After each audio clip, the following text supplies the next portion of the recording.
నమస్తే welcome to our channel నేను సమ్రీన్ ఈ రోజు మనతో ప్రముఖ సీనియర్ జర్నలిస్ట్ దుర్గా కుమార్ గారు ఉన్నారు వారితో మాట్లాడదాం సార్ నమస్తే నమస్తే మా సమ్రీన్ మన వీక్షకులకు కూడా నమస్కారం సార్ ఏఎస్ఎస్లు ఐపీఎస్లు ఆరుగురు కలిసి చంద్రబాబుతో సీక్రెట్ మీటింగ్ చేశారు అండ్ కొన్ని ఊహించని రిపోర్ట్లు కూడా తీసుకెళ్లారని చెప్పి సమాచారం ఏంటి ఈ అంశానికి సంబంధించి ఏం చెప్తారు సార్ అవునమ్మా ఎప్పుడైనా మీరు అడిగిన ప్రశ్నలాగానే ఎప్పుడైనా అధికారులు ఎవరైతే రేపు ఎలక్షన్లో గెలవబోతారో వాళ్ళ వైపు ఆకర్షితులవుతారు అది సహజం ఎందుకంటే ఎవరైతే అధికారంలో రేపు ఎక్కబోతున్నారో వాళ్ళతో వాళ్ళకి మంచి సంబంధాలు ఉంటే పరిపాలనా పరంగా రేపు వీళ్ళకి కూడా ఇబ్బందులు ఉండవు ఐఏఎస్ ఐపీఎస్లకు కూడా వాళ్ళ విధి నిర్వహణ సాఫీగా జరుగుతుంది ఏమైనా చిన్న చిన్న తప్పులు ఉన్నా కూడా ప్రభుత్వ అధినేతలు కూడా ఒక బిడ్డల్లాగా చూసి ముందుకు తీసుకెళ్ళిపోతారు కలుపుకుని అలా కాకుండా కనుక వీళ్ళ మధ్య మనస్పర్ధలు ఉన్నాయనుకోండి సపోజ్ ఒక ఐఏఎస్ పట్ల కానీ ఐపీఎస్ పట్ల కానీ ముఖ్యమంత్రికి కానీ మంత్రులకు కానీ అనుమానాలు ఆపోహలు ఉన్నాయనుకోండి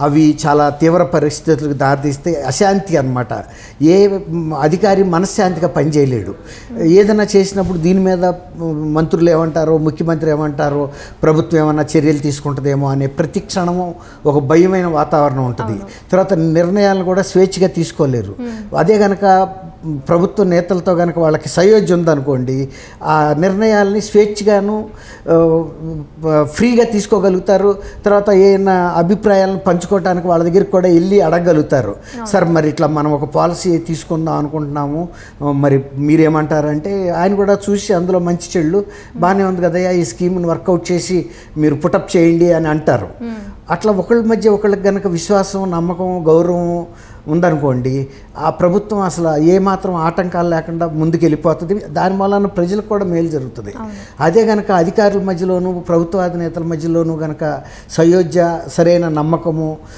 సరైన విశ్వాసం లేకపోతే ఈ ప్రజలకి ఇబ్బంది అవుతుంది ఎందుకంటే వాళ్ళు ఏ పథకాన్ని ముందుకు తీసుకెళ్ళలేరు ఇప్పుడు గతంలో ఒకసారి జగన్మోహన్ రెడ్డి గారి దగ్గర చీఫ్ సెక్రటరీగా చేసిన సుబ్రహ్మణ్యం గారు ఎల్వి సుబ్రహ్మణ్యం గారు ఆయన చాలా సీనియర్ అధికారి మంచి ట్రాక్ రికార్డు ఉంది ఆయనకి మంచి మేధావి సృహద్భావం కలిగిన వ్యక్తి కూడా అందరితో కానీ ఆయన దురదృష్టవశాత్తు జగన్మోహన్ రెడ్డి గారు వచ్చిన కొత్తలో బాగానే ఉంది కానీ తర్వాత పరిస్థితుల్లో ఆయన చాలా అవమానాలకు గురయ్యారని చెప్తారు ఒక చీఫ్ సెక్రటరీగా చేసిన వ్యక్తిని బాపట్ల లాంటి ఒక డివిజన్ హెడ్ క్వార్టర్కి ట్రాన్స్ఫర్ చేశారు బహుశా భారతదేశ చరిత్రలో కూడా ఎక్కడ కూడా ఏ ఐఏఎస్ ఆఫీసర్కి అలా జరిగి ఉండదు అట్లాగే మొన్న ఈ మధ్య ఇంకొక చిన్న సంఘటన ఏంటంటే రేవంత్ రెడ్డి గారు చీఫ్ మినిస్టర్ అవగానే భగవత్ గారు అనుకుంటాను ఆయన కమిషనర్ పోలీస్ రాచకొండ కమిషనరా లేకపోతే ఇది మన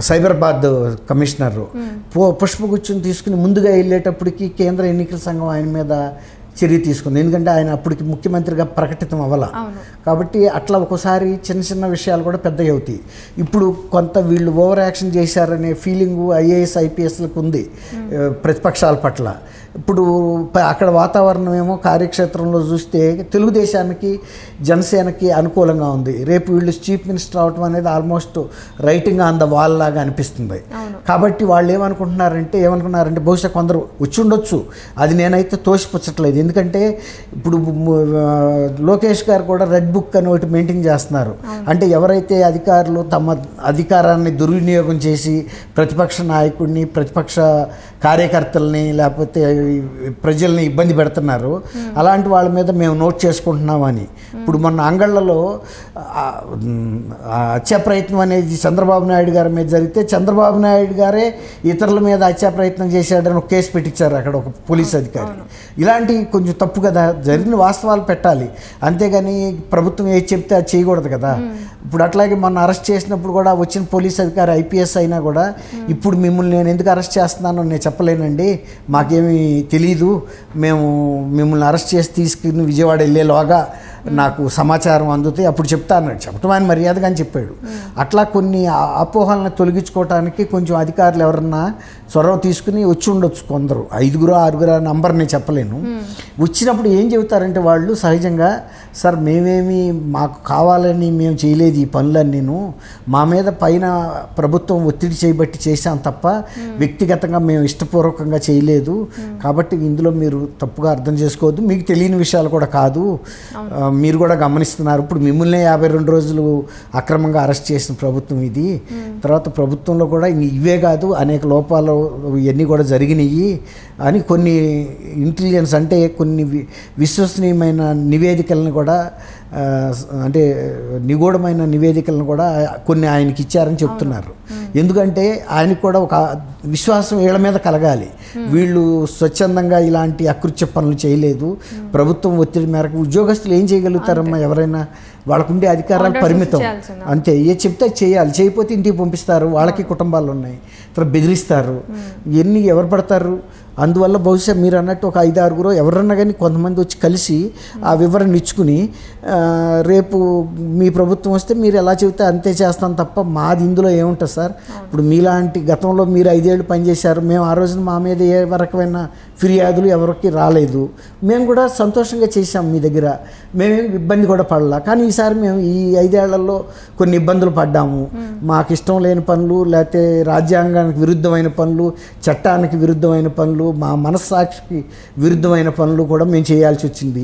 దానిలో మేము నామమాత్రులు, మీరు మమ్మల్ని తప్పుగా అర్థం చేసుకోవద్దు అని కొంచెం వివరణ ఇచ్చుకుని ఉండొచ్చు, పెద్ద ఆయన కూడా కాబట్టి. అందులో గతంలో ఆయన ఎప్పుడు కూడా అధికారుల పట్ల స్నేహపూర్వకంగాను ఆదరణపూర్వకంగా ఉంటారు. అంతేగాని నేను చీఫ్ మినిస్టర్ని, మీరు నా ముందు నుంచోవాలి, కూర్చోవాలి, ఇట్లా ఇంత నిబంధనలు ఉండవు ఆయన దగ్గర. అటువంటి వాతావరణం ఉంది కాబట్టి వచ్చి ఉండొచ్చు మీరు అన్నట్టు. వచ్చిన సందర్భంలో కూడా ఈ కొన్ని తప్పులు, ప్రభుత్వంలో జరిగిన కొన్ని అవకతవక పనులు మళ్ళీ రేపు వీళ్ళు వచ్చిన తర్వాత తెలుసుకునే కన్నా వాళ్ళే ముందు చెప్పుండొచ్చు. సార్ ఇవన్నీ కూడా వాళ్ళు ఒత్తిడి మేరకు మేము చేసాము, మరి ఏం చేయాలి, మా పరిస్థితి ఇట్లా ఉంటుంది కదా అని వాళ్ళ కత్తి మీద సాము లాంటిది ఆ ఉద్యోగం, మరి అలా చెప్పుండొచ్చు. దాన్ని చంద్రబాబు నాయుడు గారు కూడా ఎంతవరకు తీసుకోవాలో అంతవరకు తీసుకుని ఆయన వ్యక్తిగతంగా ఎవరి మీద పెట్టుకుంటాడని అయితే నేను అనుకోను. గతంలో కూడా ఒక రకంగా ఎల్వి సుబ్రహ్మణ్యం గారు కూడా ఆయన పట్ల చివరిలో కొద్దిగా వ్యతిరేకంగా కూడా పనిచేశారు. అంటే ఎట్లాగూ ఈయన గెలవబోతున్నాడు, ఆయన జగన్మోహన్ రెడ్డి గారు, ఆయన దగ్గర నాకు చాలా పెద్ద పలుకుబడి ఉందనుకున్నాడు. కానీ ఆఖరికి ఆయన చేతిలోనే ఆయన అవమానం పడాల్సి వచ్చింది, భంగపడాల్సి వచ్చింది. మనం అనుకునేది ఒకటి, అయ్యేది ఒకటి అమ్మా, అది మనం గమనించాలి. ఇవన్నీ కూడా జరుగుతూ ఉంటాయి ప్రభుత్వంలో. సో ఇప్పుడు ఈ ఊహించని రిపోర్ట్స్లో వాళ్ళకి అందిన ఇన్ఫర్మేషన్ ఏంటి సార్? అంటే ప్రభుత్వంలో నిధులకు సంబంధించిన, దుర్వినియోగానికి సంబంధించిన అంశాలు ఎక్కువ ఉంటాయమ్మా. ఎందుకంటే ఈ ప్రభుత్వంలో చాలా రిజర్వ్ బ్యాంక్ నుంచి వచ్చిన నిధులు కానీ, కేంద్ర ప్రభుత్వం నుంచి వచ్చిన నిధులు కానీ సద్వినియోగం అవ్వలేదు, అవి దారి మళ్ళీనియ్యి అనేది కాగ్గు నివేదిక కూడా చెబుతుంది. కొన్ని వేల కోట్ల రూపాయలకి కూడా సరైన అకౌంట్లు కనపట్టలేదు అని. అట్లాంటివి నిధుల దుర్వినియోగం మీదే ఎక్కువ జరిగింది. తర్వాత ఈ ఆబ్కారీ విధానంలో జరిగిన లోపాలు, ఇసుక టెండరింగ్లో జరిగిన లోపాలు, తర్వాత అభివృద్ధి పనుల కోసం వచ్చిన నిధుల్ని సంక్షేమానికి వినియోగించిన సందర్భాల్లో, ఈవెన్ సంక్షేమానికి వినియోగించిన నిధుల్లో కూడా దుర్వినియోగాలు జరిగినాయి అని కూడా చెప్తున్నారు. కాబట్టి ఆర్థిక అంశాలే ఎక్కువగా ఉంటాయని నేను అనుకుంటున్నా. అది. Okay, thank you so much.